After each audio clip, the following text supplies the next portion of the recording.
Carl and Lou here from Brrraaains A Head-Banging Life, gbhblofficial.com for sure. And it is the Nasties, really, really close to the end now, folks. It is Human Experiment, also known as Beyond the Gate. It's a 1979 American horror film directed and co-produced by Gregory Goodall alongside Summer Brown, with a screenplay by Richard Rothstein and a story by Gregory Goodall, so writer and director. Human Experiment. What a dumb name. Particularly when you see the cover, the theatrical, VHS release cover, which has a half-naked woman with a hand on the wall like that. And you're like, oh, it looks and feels like another prison one. Yeah. Another women behind bars. Another woman gonna be attacked, incarcerated, attacked, maybe raped, maybe experimented on, hence the term experiment. Human experiment. I thought it was going to go and don't get me wrong, there are experiments in this, but it's not what you think. No. It is not at all what you think. This is an unusual one. One that, again, is similar to some of the others that have put in this list. Why? Yeah. Why is it on the Video Nasty list? It's an odd one. It was never prosecuted. I'm shocked, unsurprisingly. What was odd, though, particularly about this one, is this was actually originally rated. So obviously the Nasty list was a lot of films that had got away with being under the rating system, got away with it. This was rated, an uncut X rating, the defunct X rating that no longer exists. This was rated by the BBFC for theatrical release in 1979. So what, you changed your bloody mind? It's crazy. You thought it was fine 1 minute, and what did you go? Oh no, the Daily Mail, and what's her face? I can't remember her name. Oh, the woman infamous with it. Although not. Why have I got it? It's something really English. Oh, it doesn't matter. Yeah. Anyway, because Daily Mail has a lot of Mary Whitehouse. There it is, Mary Whitehouse. Just came out. Yeah, absolutely. So the fact that this even ended up is crazy. But we are in modern times, and of course this is completely uncut these days. In fact, it was released on Blu-ray in 2018 with an audio commentary track from the director. I don't really do those kind of things, but sometimes I do kind of think that'd be interesting to watch, to sort of see, particularly at certain points where he might go, oh yeah, we had trouble with this scene, or we had trouble with that scene, and all that, you know? Cast. Linda Haynes as Rachel Foster. Jeffrey Lewis as Dr. Hans Klein. Ellen Travolta as Mover. Oh, yes. Aldo Ray as Matt Tibbs. Jackie Coogan as Sheriff Tibbs. Lorene Tuttle as Granny, and the only other one I've added was Mercedes Shirley as Warden Weber. That's the main bulk of the cast, the major characters you do see. The story surrounds Rachel Foster, who is a country singer travelling through the US, doing dive bars, singing her songs and all that kind of thing. That's how we meet her at the start. Seems nice enough. Yeah. The song's horrendous. Yeah, the song's horrendous. I don't particularly care for her style of singing or music, but that's a personal choice. It's perfect for these country bars. Yeah. It really is. But inevitably, probably more times than not, she's going to be advanced on. She's going to be, propositioned, dealing with people like that. And unsurprisingly, the lecherous bar owner, Mr. Tibbs, Matt Tibbs, he tries it on with her, and she basically is like, nah, not interested, that kind of thing. I was critical of this at the start, do you remember? I said to her, man, because I felt like she kind of was just like, and I was like, man, if you've been on the road at bars like this, I feel like you'd be tougher. You'd be a little bit more like, get the fuck away from me kind of thing. You know, didn't really like that. I felt like we should have had her be a bit harder, a bit tougher. And it wouldn't have changed the story in the slightest. I don't think she was a wimp, though. I don't think she was a wimp either, but I think it would have been nicer to have a more strong female character. And being, not even like being like, get out of the way from me, but being more like sarcastic and cutting, you know? I felt she kind of dealt with it quite well. I think she got through so much anger and energy every time she got hit on. I feel like she's quite weary and quite used to it. That's what I got from her. Fair dues, fair enough. We got different things. No big deal there. But the next morning she goes to collect her money, and he basically decides to stiff her with the money. Starting to charge her for extra things, basically leaving her with nothing. She calls him out on it. And he basically, without saying it, makes it clear, well, you knocked back my advances. This is why I'm behaving this way. And you're like, what a piece of shit. Yep. Generally dislikable character. Made worse by the fact that the sheriff is sitting in the same room with a porno. 3 pages open like that. She tries to get his help. He's like, nah, man, whatever. We would actually find out, because it's not well done here, but it's in the credits that they're brothers. That's where we get that from. Obviously, Fury, disgusted by what's gone out, she just rushes off and gets in the car, upset, angry, humiliated, all those things. Yeah. But her eyes ain't on the road. She's starting to write music at the same time, which is why are you doing that? Yeah. And a girl sort of staggers out in front of the road, seems to be cut or hurt or whatever, and she sort of swerves the car and crashes. Getting out, she can't see the girl. We do see this girl's like body lying down in the grass nearby, but out of sight from Rachel. So she quickly needing help, she goes to a house which is nearby, goes inside and looks to be not abandoned, but like no one's there. Yeah. Until she looks around and then finds that basically someone has been there. Someone has been there. People have been shot. People are dead, lying around. Bodies lying. Several kids and adults lying around. The perpetrator, it appears to be a young boy who's sitting there, maybe about 13, 14, sitting there with a gun. He's sitting there with a gun. She picks one up. They sort of look at each other, and she ends up, before he can shoot her, she shoots him. It is a shocking moment, sequence of events. Didn't see this part coming at all. No, it's very out of left field. Like, oh, wow. So she's walked in. So bad luck after bad luck. She just walked in to a murder scene. Well, what I gathered was the girl had been in a house. Yeah. Had run at a house, crossed the road, and that's how that had occurred. Yeah. That's exactly what happened. I think this is likely where this one may have got its most attention from when it comes to nasty list or the X rating. There were a couple of dead children, but also the idea of this kid holding a gun. So it might feel powerful, of course, in modern day times. This is 1979. So it is quite something. Of course, the police come, and the child she shot isn't dead, but has fallen into a coma. So guess who gets the blame? Ooh, yes. Particularly as the local sheriff is Sheriff Tibbs. Yeah. So she gets the blame, and she's basically tried, convicted in quick fashion, and sent to a women's correctional facility. It's all done in a voiceover, quick, and we're on board at this stage. I liked it was quite quick. So you see Rachel, you see a brief glimpse of Rachel's life, then straight into prison. I liked it, and it kind of explains that she hasn't got any fat. Doesn't that explain she hasn't Well, that's Dr. Klein. So basically, he digs into that. Okay. I thought it was earlier. The prison is this prison psychiatrist, Dr. Klein. He is running sort of experiments, techniques, if you want to, for curing criminal behaviour. And how he goes about doing this is it's convoluted as fuck. Doesn't make any sense. But basically, he tries to break them mentally by putting them in bad scenarios and all that. And his idea is he breaks them mentally, and they will regress to almost a childlike state. And from there, he can then rebuild them without criminal intentions. We see some of his victims living in kind of isolation as basically extremely childlike people, childlike people, and that kind of thing. But we never sort of see any sort of success. There's one scene where he goes to dinner, and he's basically trying to get them to use their food and knife and forks and eat the mashed potatoes. It's a bit violent, she throws them at him and it gets violent, suggesting that it isn't working. But he ends up seeing hope or a chance with Rachel by the nature of her crime. So sets his sights on her. Yeah. Meanwhile, we are just following Rachel in prison. Yeah. She's hanging out with people like Mover, with Granny. We get volleyball games. Yeah.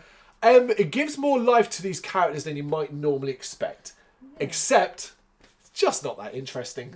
No? No, it just kind of drifts along. I mean, I do like the fact, Granny's been there for a while, and she's a little bit prison crazy, I'd call it. Yeah. She's the Shawshank Redemption guy I'm thinking of. Oh, not Red. Brooks, yeah, kind of, And Mover... When I found out it was obviously John Travolta's sister, you're looking going, do you look like your brother? Kind of. But yeah, a bit more cliche kind of prison look, I thought Mover had. But what the film doesn't do very well is properly explain how Klein is trying to break Rachel. In fact, it's carping away that the connection doesn't seem to exist because some of the events that befall her occur before we really even understand what he's doing. So there's a major problem there. One thing is seeing one of her prison friends having hung herself.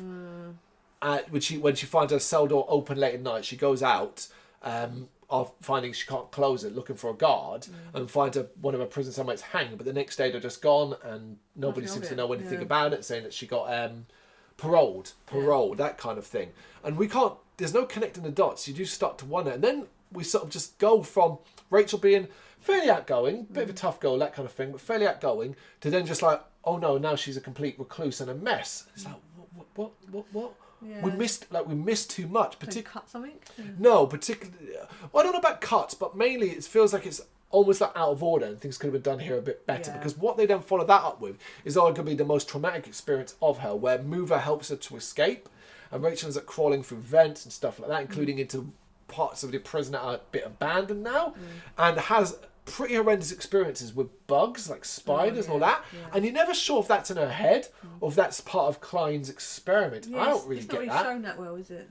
Yeah. It's not at all, but that's enough to send her down to a regressive path, because she never actually physically escapes and she gets caught again and so on. We should know as well the warden of this prison is in league with Klein, maybe not completely on board, particularly as his experiments continue to fail, but she is in league with him. She's actually against obviously being involving Rachel, but Klein, I don't know, he has some sort of power. Again, the film doesn't do a great job of explaining this and why they're not being checked up upon, and why, for prison, I know it's budgetary, it feels like a very small prison, small location, small area, small cast. Need more. But yeah, so basically she regresses, Rachel regresses back to her childlike state. And he's able to, it seems like he's able to, again, cut very quickly together and moving very fast. He's able to actually succeed with her, including changing her name to Sarah Jean Walker and suggesting that he's cured everything and so on. We also find at this point that everyone in the film, everyone was involved in this. Oh yeah, Mover was a plant. Mover was a plant. Granny was a plant. The woman that hung herself was still alive. It was all part. And while that's cool to a degree, it doesn't make any sense. No. You're like, wait, what? I mean, like, at least say, show him having a conversation where, you get time off for helping him and stuff. I'd have been fine with it if it was one person, Mover. Yeah. Because Mover is the major person alongside Rachel throughout it, including encouraging her escape and helping her and all that. Mover setting things up would have made more sense. Yeah. Because it's, Mover's the one, she goes on work detail in the garden and elements like you could have done lots of that. There are other earlier touches that work quite nicely that should be praised only after you've seen the movie in full, though. Because again, when this occurs, it doesn't make any sense when it happens. So for example, the client arrives to the prison driving the car that was parked outside the killer's house. She sees it and freaks out seeing that car. That, now though in the end, makes sense. Swap the two. Basically, what they should have done was made Klein's experiment, what he was doing, perfectly clear from the start of the movie. Yeah. And then would have been along that journey with her, watching her suffer these traumatic events over and over and over again. So obviously the plan, Sarah Jean Walker, he almost sees himself like a father figure and suggests that she's going to come stay with him. He's going to look after her. It's his goals, basically. Which, again, is another element I don't think the film expressed well enough. No. If it had done that, that could have been, again, another odd, an intriguing thing. Because it'd be like, okay, he's dangerous in that regard. One good thing, it's not sexualised. No. There's no implication it's a sexualised behaviour or he wants to sleep with them or anything like that. That's one thing. That is one thing. But before that can happen, the warden gets a phone call. And it's a good momentary twist in the tale as she reveals to Klein that the boy, the one that Rachel shot, has woken up from his coma and admitted to everything. Yep. Admitted to what he did, making Rachel an innocent woman. And obviously she's like, we did this to an innocent woman. Yeah. So, look, we're going to have to let her go. We have to let her go. She's free. She wasn't involved in this or anything like that. She's just an unlucky victim. But Klein does not, he's like, we got to keep her somehow and all that kind of thing. So basically, plans to get Rachel, now under the name Sarah Jean Walker, to kill the warden. We do this thing where it's implied that the warden's like a mother figure to her as well, even though that's not expressed well at all. And he's going, look, she doesn't love you anymore. She doesn't care about you. You've got to take your revenge and kill her. And he gives her a gun to complete that. When Rachel goes to say goodbye and sign her papers and then leave the warden, she ends up pulling a gun out. But the program doesn't seem to stick, basically. No. She actually ends up shooting the office up, not killing anyone. Some of the glass seems to hurt Klein. And that's that. Yeah. Afterwards, we just jump and Sarah is singing in a dive bar. However, now gone by a new name, Sarah Jane Walker. So you kind of left her going, did she did she fully come back? And then decide that was my old life, this is my new life, and I'm going to go under this name and be this person, that kind of thing. That's how it works for me. That's why I put it. Yeah, because ultimately you'd argue, well, if she was Sarah Jane Walker and the programming did stick, well, she probably wouldn't know she was a singer-songwriter and be able to do that kind of thing. What happens to Klein and the warden? Who knows? Presumably she just walked out of there and left them to their own devices. You never get any kind of resolution in that fact. Another thing about Sarah Jane Walker. I mean, I know there wasn't internet back then, but there was newspapers. Yep. So if you're trying to make a career out of touring the country, good. I mean, for some people, some places it might be, wow, sweet. She was innocent. Wrongly convicted. Wrongly convicted, so that might take more precedence than her music. So she might choose to do it for that reason. No, I think it all makes sense, and I don't mind the ending to this. Dare I say, I'm glad she got a happy ending. Yeah, because it was a bit too much, wasn't it? And she had no and it kind of an extra thing as well, like no family. So she literally had no one. So there was no kind of brief respite of, there's someone out there that cares for her. Because even her friends in the prison betray her. Yeah.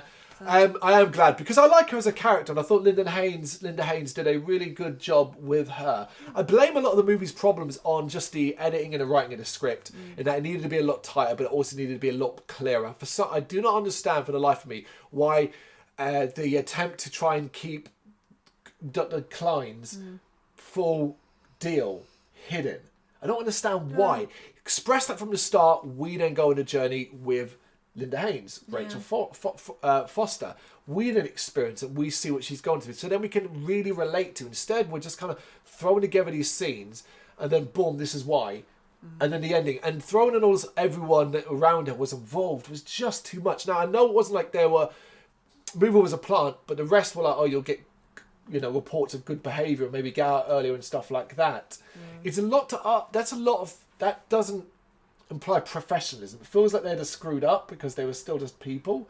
It's a lot for me to take in, and I don't love that. I don't buy it. But the film did have good elements. It did have good elements. The first 20 minutes are brilliant. Yeah. From the dive bar scene, the uncomfortableness of the Tim's behaviour, to the finding of the bodies and the murders, and then go to prison. That is so well done, so well told, so well written. Really is. I'd argue as well the ending is really strong as well. Bookended by not the most interesting of films, but something you can watch and enjoy. I didn't mind this one overall. I think. Same. I like to say it was held by good acting. It was held by good acting overall. They didn't push the budget too far with silly effects and all that. As I say, when we talked about the bugs and the spiders and all that, they used real ones. You can tell. Fucking gross, man. Absolutely. Weirdly enough, I think this movie should have a totally different cover than it originally did. Its VHS cover is so not what this film is. Is there any nudity? Do we remember any nudity?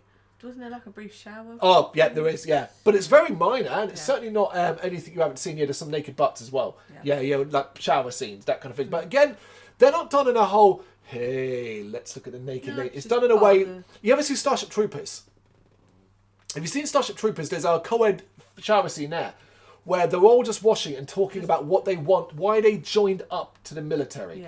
There is nothing sexual about it. It is straight, brilliantly done, showing co-ed, and how there's nothing sexual here, and they just discuss. That's what that felt. It reminded me of that. This isn't like, oh, well, I'm going to start scissoring and lesbianing it up in the prison. Like, that's a Jess Franco fucking movie. This was, no, this is just women going to have a shower. That's what it is, prison life, you know? Human experiments. I guess this one sits in the middle for us, really. We maybe a little bit above average in the sense that we enjoyed elements of what it did, but feel that it could have been better. Yeah, that's good. Good summarisation. Human Experiments 1979. It's another one on the Nasties list. Have you seen it? You got any thoughts on it? You know what to do. Let us know in the comments. Thank you very much for watching. If you liked what you saw, please help us out by giving us a thumbs up and hitting that subscribe button. If you really liked what you saw, consider donating to keep the website and channel running by buying us a coffee via our coffee page or picking up some merch from our Big Cartel store. You can check us out on gbhbl.com as well as via our social media, Facebook, Instagram and Twitter, as well as listen to our interviews via SoundCloud, Apple Music and Spotify. Just search for GBHBL. Games, horror and heavy metal. What else is life for?